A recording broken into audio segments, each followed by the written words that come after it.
안녕하세요. 영상 수필 나루터, 우리 사는 누리 이야기의 나루터지기 수원 왕관일입니다.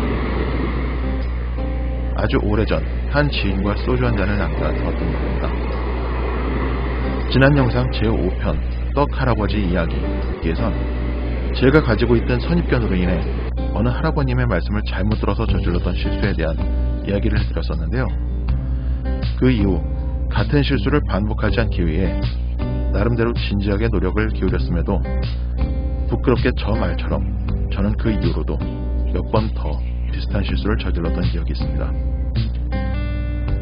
그래서 오늘은 그런 실수들 중에서 제 자신에게 비교적 강한 인상을 남겼던 일화 하나를 소개해드릴까 하는데요. 지난번 영상이 어느 할아버님의 말씀을 잘못 듣고 제 멋대로 해석해서 범했던 실수에 대한 내용이었다면, 이번 영상의 내용은 제가 키우던 강아지의 행동을 잘못 보고 제 멋대로 해석해서 저질렀던 실수에 대한 것이니 두 영상의 내용을 한번 비교해 보시는 것도 나름 의미가 있지 않을까 싶네요. 그럼 오늘 이야기 시작하겠습니다.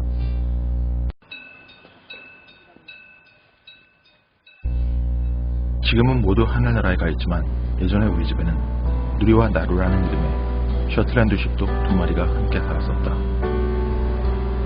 애호가들이 셜티 또는 쉘티라는 애칭으로 줄여 부르는 이 견종은 목양견으로 워낙에 지능이 높고 그 온순함도 흔히 천사견이라 불리우는 리트리버를 능가하기 때문에 견주가 그 어마어마한 운동량만 잘 채워주면 적어도 기질 때문에 속을 썩이는 일은 거의 없게 마련인데, 우리 누리와 나루도 딱 그러했습니다.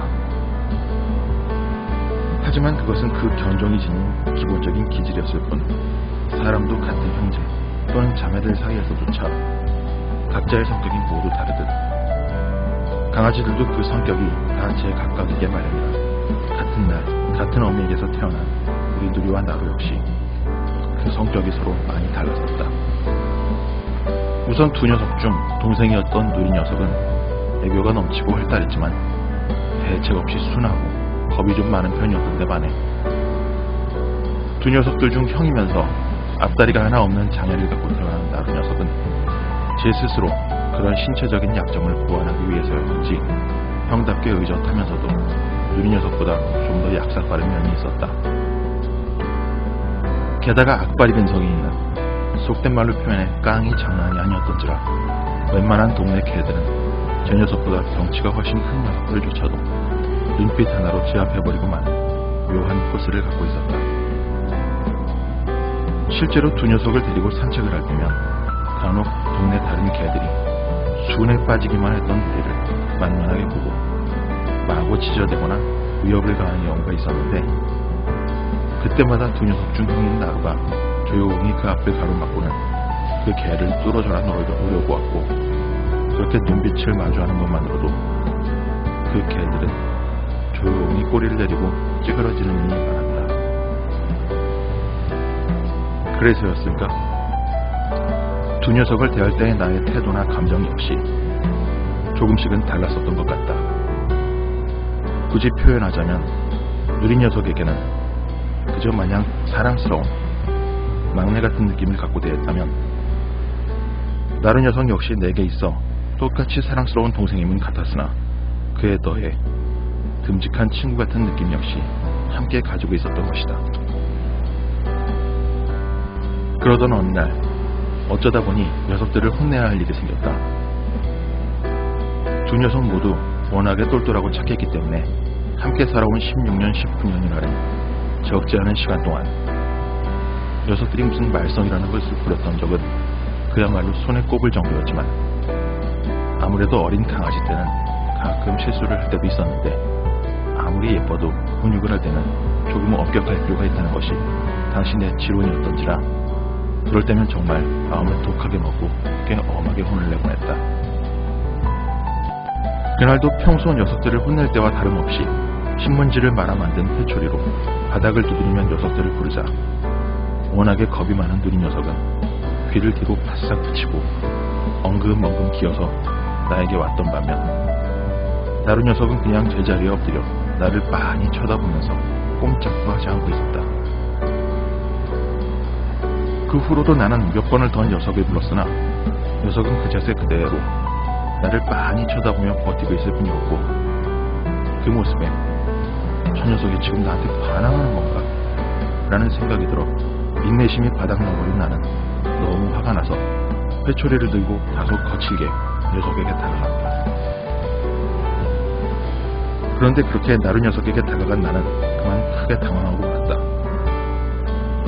막상 가까이 가서 보니 녀석은 정말 안쓰러울 정도로 온몸을 바들바들 떨고 있었다. 다만 그 떨림이 너무 미세하여 멀리서는 보이지 않았을 뿐이었다. 평소 당당하고 대담했던 녀석의 모습만을 봐둔 나에게 사시나무 떨듯 떨고 있는 나루의 모습은 정말 낯설고도 뜻밖의 것이었다. 누리나루, 또 그럴 거야? 그러지 마! 녀석들에 대한 훈육이 끝날 때마다 내가 항상 하는 말이었다. 내가 아무리 무섭게 혼을 내고 있었더라도 이 말만 하면 녀석들은 훈육이 끝났음을 알아채고 언제 그랬냐는 듯 다시 꼬리를 치며 내게 안기곤 했었는데, 그날은 떨고 있는 나루를 진정시키기 위해서 서둘러 이 말을 꺼냈고, 천만다행으로 그 예상에 들어맞아 상황은 부드럽게 마무리가 되었다. 내가 왜 그랬을까?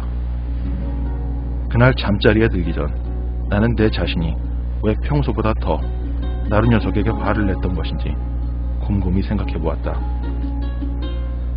생각해보니 나루 녀석은 너무 무섭게 화를 내는 내가 무서워 꼼짝도 못했던 것일 뿐이었는데, 그 모습을 보고 나는 저 녀석이 지금 나한테 반항을 하고 있다는 말도 안 되는 생각을 하고 말았던 것이었다. 녀석의 동의 없이 평소에 내가 내 마음대로 내 마음속에 그려두었던 나루의 이미지, 즉 듬직한 친구이자 약삭 빠르고 대담한 깡돌이라는 이미지를 내 멋대로 나루에게 덮어 씌운 채 녀석을 바라보고 그렇게 내가 멋대로 씌운 틀에 맞추어 녀석의 행동을 판단해버린 것이다. 생각이 여기에 이르자 나루에게 너무 미안한 생각이 들었던 나는 자리에서 일어나 녀석들이 자고 있는 거실로 가서는 그 미안한 마음을 담아 사과하듯 녀석을 꼭 안아주었고, 똘망똘망한 눈빛으로 나를 바라보던 녀석은 마치 형 괜찮아 하듯 내 손을 부드럽게 핥아주었다. 다른 동물들도 그런 면들이 있겠지만 특히 개라는 동물은 워낙에 사람을 잘 따르며 교감할 줄 아는 녀석들인데다 영리하기까지 하다 보니 개를 키우다 보면 가끔 녀석들을 사람처럼 대하게 되는 경우가 생기게 된다. 세상에는 그런 모습들을 유난스럽다며 이해하지 못하는 시선들도 있게 마련이지만, 글쎄 개인적으로 나는 충분히 그럴 수 있다고 본다. 다만 세상 만물이 모두 그렇듯 넘치면 문제가 되게 마련이다. 나의 경우 내가 나루에 대해 평소 가지고 있던 듬직한 친구, 약삭빠른 꾀돌이, 대담한 깡돌이의 이미지는 그 자체로는 큰 문제가 없었으나 막상 그 이미지에 나의 감정이 개입되자 큰 문제가 되었었다. 실제로 듬직한 친구와 약삭빠른 꾀돌이의 이미지는 녀석이 나를 만만하게 보고 버티고 있다는 얼토당토하는 착각을 하게 만들었고, 대담한 깡돌이의 이미지는 녀석도 내게 겁을 먹을 수 있다는 당연한 사실을 인지하지 못하겠다. 하지만 그런 이미지들은 내가 잘 알고 있다고 착각하고 있던 나루가 아닌 녀석의 여러 가지 모습들 중 일부였을 뿐, 진짜 나루는 그저 나를 믿고 따르며 내 사랑을 필요로 하는 연약한 한 마리의 강아지였을 뿐이었던 것이다. 나의 시선과 생각을 강아지의 시선과 생각에 투영시켜 강아지의 행동을 내 멋대로 판단하는 행위, 그것을 정확히 뭐라 부르는지 잘은 모르겠지만 나는 그것을 내 나름대로 성급한 인물화라고 부른다. 앞에 굳이 성급한이라는 형용사를 붙인 이유는 당시 나의 행동이 나의 부름에 오지 않고, 아니 정확히는 오지 못하고 있던 나루의 행동에 대해 그 이유를 정확히 알아보는 중요한 과정을 생략한 채 오로지 내가 녀석에게 평소 가지고 있던 이미지, 즉 나의 착각을 근거로 순간적인 감정에 휩쓸려 취했던 최악의 경솔함 그 자체였기 때문이다. 그로부터 시간이 지난 요즘 가끔 지인들에게 이 이야기를 할 때면 대부분은 공감을 하지만 어떤 사람들은 조금 지나친 생각이 아니냐는 반응을 보이기도 한다. 그냥 걔가 사람하고 말이 안 통하니 그런 것인데 너무 확대 해석하는 건 아니냐는 것이다.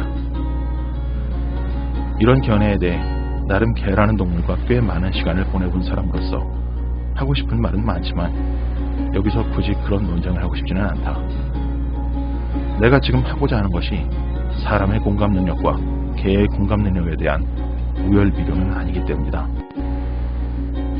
다만 그런 사람들에게 이 질문만은 꼭 한번 해보고 싶다.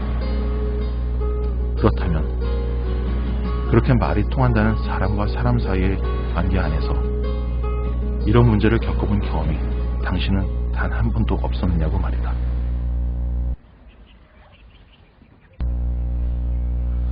어떠신가요? 여러분들도 이런 비슷한 실수를 해보신 적이 있으신지요? 지난 영상에 소개된 떡할아버지의 일화, 그리고 이번 영상에 소개된 나루와의 일화, 이 두 일화를 통해 정작 제가 말씀드리려 하는 것은 단순히 시청각 정보의 수용과 해석 과정의 오류에 대한 것이 아닙니다. 실제로 두 경우 모두 제가 가진 선입견 때문에 문제가 발생한 것이지 제 시각적, 청각적 프로세스 그 자체에는 아무 문제도 없었거든요. 앞선 영상 제5편 떡할아버지 이야기에 등장하신 할아버님의 경우 제가 전혀 모르던 분이었기 때문에 서로 간의 커뮤니케이션 과정에서 오류가 발생하는 것은 어쩌면 당연한 일일 수도 있었을 겁니다. 하지만 그렇다면 제가 저와 함께 살던 가족인 나루에게 저지른 실수는 도대체 어떻게 설명할 수 있을까요? 그건 아마도 오랜 시간을 함께하며 제가 녀석을 잘 안다고 생각하고 있었지만 사실은 전혀 그렇지 않았기 때문일 겁니다. 익숙하다는 것과 잘 안다는 것에는 분명 차이가 있게 마련입니다. 때문에 우리는 우리 자신이 누구를 잘 안다고 생각할 때 그 안다는 것이 정확한 사실인지 아니면 우리 자신만의 생각인지를 냉정히 따져볼 필요가 있는 것 같습니다. 사전적 의미로 선입견이란 우리 자신이 어떤 대상에 대해 이미 마음속에 가지고 있는 고정적인 관념이나 관점을 뜻합니다. 그리고 그 의미 그대로 이미 마음속에 가지고 있는 것이란 그것이 이미지, 느낌, 생각, 그 무엇이 되었던 간에 그 대상이 낯선 사람, 낯선 존재보다는 익숙한 사람, 익숙한 존재에 대한 것들일 가능성이 더 크게 마련이죠. 서로 낯선 사이일 경우 자신이 상대를 잘 모른다는 사실을 이미 인지하고 있기 때문에 그만큼 조심하게 되고 어차피 상호 간의 기대가 그리 크지 않은 상태이기 때문에 꼭 갈등을 겪게 되더라도 경미한 것일 가능성이 더 크지만 친밀한 관계의 경우 내가 이미 상대를 잘 알고 있다는 착각 때문에 언행에 대한 동기나 상대의 마음을 이해하기 위한 노력을 건너뛰고 오로지 자신의 선입견과 짐작만을 기반으로 상대를 대함으로써 본의 아니게 상대에게 상처를 주게 되면서 나 역시 나의 언행에 대한 상대의 반응이 나의 기대, 즉 그동안 내가 일방적으로 잘못 쌓아가고 있던 상대에 대한 지식과 일치하지 않을 때 역시 일방적으로 상처를 입을 수 있습니다. 그리고 그 상처의 깊이는 보통 그 관계의 깊이와 비례하는 경우가 많죠. 해서 친밀하고 오래된 사이일수록 그래서 그만큼의 가치가 있는 관계라면 매 순간 진심으로 상대를 이해하려는 부단한 노력이 필요한 것 아닐까 싶네요. 아마도 친한 사이일수록 예를 갖추라 하셨던 우리 선조들의 말씀은 바로 이런 점을 염두에 두고 하신 말씀이 아닐까요? 이상으로 오늘의 이야기 마치겠습니다. 재미있게 들으셨는지 모르겠네요. 오늘 영상의 내용이 유익하셨다면 조금 귀찮으시더라도 구독과 좋아요 꼭 좀 부탁드리고요. 다음 주에는 오래전 연말연시 선물을 사러 백화점에 갔다가 마주친 미니스커트를 입은 미인을 보면서 떠올렸던 생각을 정리한 미니스커트에 대한 고찰, 화려함 속에 우리가 이뤄가고 있는 것들이라는 주제의 영상으로 찾아뵙겠습니다. 그럼 안녕히 계세요.